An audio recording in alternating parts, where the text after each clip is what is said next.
Welcome. I'm Kinetic Symphony. I hunt down and report on mysterious and weird true stories, from glitches to the paranormal. Case file number 296, written by Killuazodiack, a tiny thing with a lot of force. I was going to school at 5 a.m. as usual, but when I reached the last step in my house stair, I saw something dark hitting my shoulder with a lot of force, but I couldn't see well because the lights were off. I saw this thing going to the door and sneaking through the tiny gap in the door. Probably not even a cockroach would pass through it. What bothers me the most is that while it was trying to get out, it seemed to be pulled by something. It didn't feel like it was moving normally. The strangest part of it all was that this thing hit me really hard, so it shouldn't be small, but it ran away through a tiny hole. After that, I opened the door and turned on my cell phone flashlight with 2 quick presses of the power button, but there was nothing in the garage. My father was right behind me. He confirmed he heard a loud noise, but he saw nothing. Written by Lord Cheesecake 08. Behind this tree is a portal to the unknown. Last night, me and my dad were out on our porch, and I was going out every once in a while to ride my skateboard around, whenever I wanted to. I ended up going back up to my porch to sit down and chat with my dad.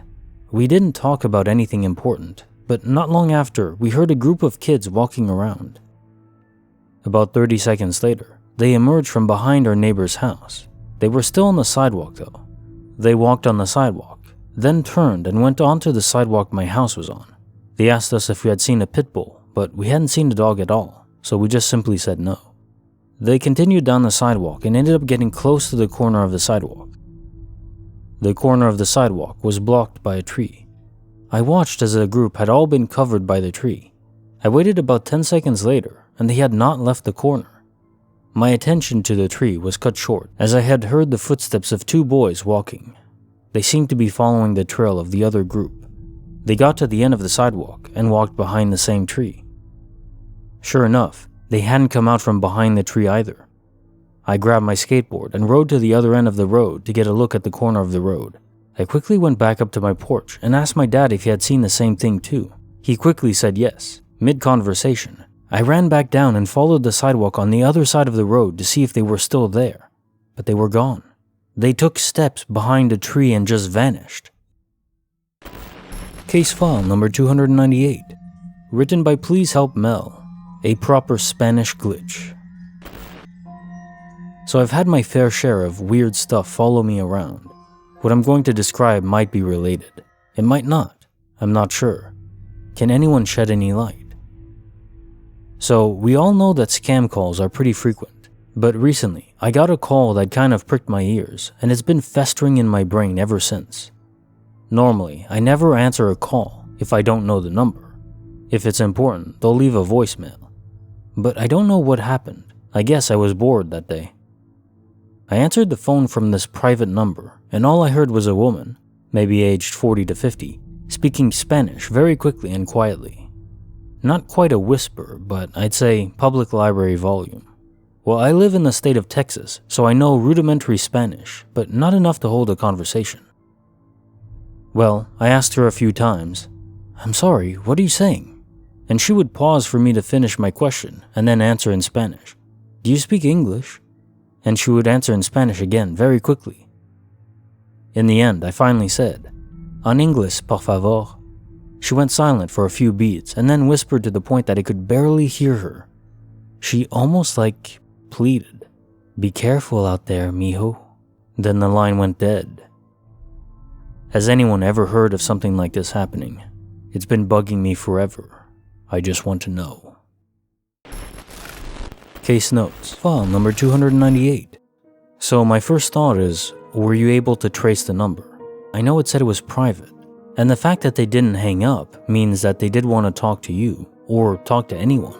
Be careful out there, mijo. So she did understand English. I wonder if this was just some entity, maybe a ghost. We know they can communicate through phones. I wonder what their intent or goal was. Maybe just to warn you of something. I'll reiterate the advice this entity or maybe person gave you. Be careful out there, mijo. Bonus file. written by DotMatrixGraphics, a subtle repair job from his beloved father.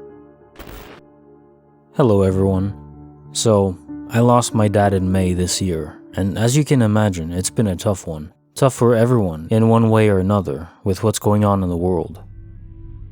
My mom always asked my dad to come back and let us know he's okay over the years, and he promised he would. But sadly, not as we thought he would. Hopefully there'll be a time yet. His death came very unexpected, to be honest. From being ignored by the doctors to the point of needing an ambulance because he got so bad from a year until the last week he was here. We called him an ambulance because he was not good at all, and within 13 days in hospital, he passed away from a brain tumor. My mom spent his last 32 hours by his side until the time came. A priest came into the room and asked my mom if he could bless my dad. My mom responded that she had fallen out with God right now because he didn't listen to her prayers. The priest said he can understand that, but said he can say a prayer for him. At this point, my dad's breathing was very erratic and he was struggling. So my dad's sister arrived and witnessed this standing outside from the door. This was one of his many brothers and sisters that were all there now. The priest said a prayer while holding a cross on his forehead, and within seconds, my dad's breathing changed dramatically and he opened his eyes and took his last breath while looking at my mom. I mention this because it seemed very spiritual, like everything at that right time, and the prayer helped him in some way. I don't know really, but it was very strong. The paranormal part.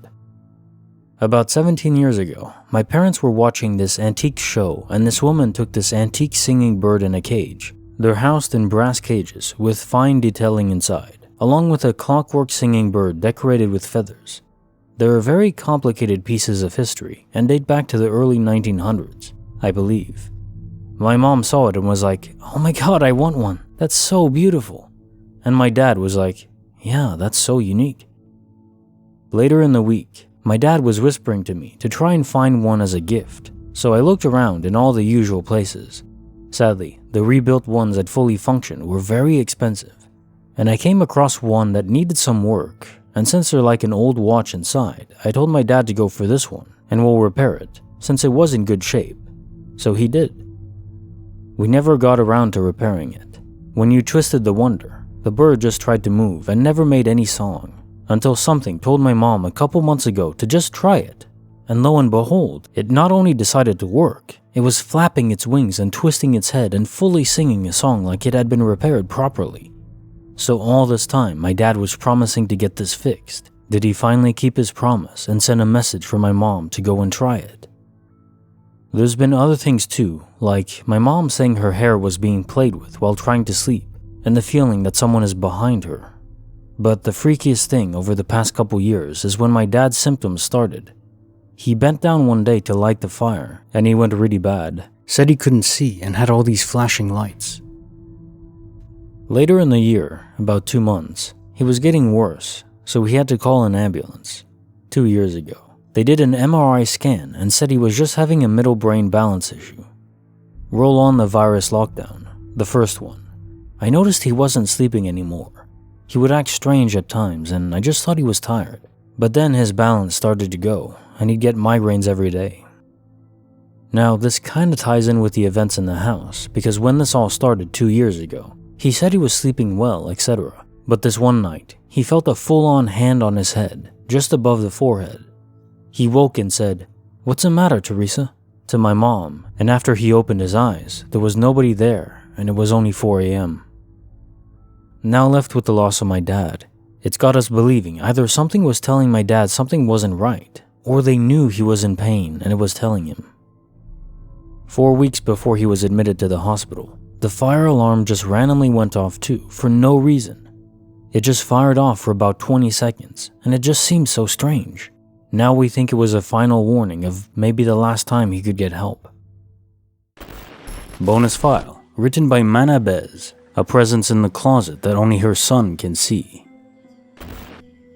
Hey everyone, I debated posting here, but it's worth a shot. My son is 10 months old and still sleeps in my room, but I have his clothes hanging up in a small closet in the bedroom, meant to be his. We bought this townhome back in summer, and I'll bring him to the closet with me in his bedroom to look for pajamas or an outfit for daycare. Every single time I bring him there, He looks into the darker part of the closet. We have sliding doors for this closet. And he smiles and laughs right away. His eyes literally followed something back and forth, just locked onto it. He doesn't do this in any other part of the house. At first, I thought it could be one of the cubbies I have with a picture of a cartoon bear, but I realized he doesn't even look at that. Today, I tested it out again, and of course, he smiled and giggled right away.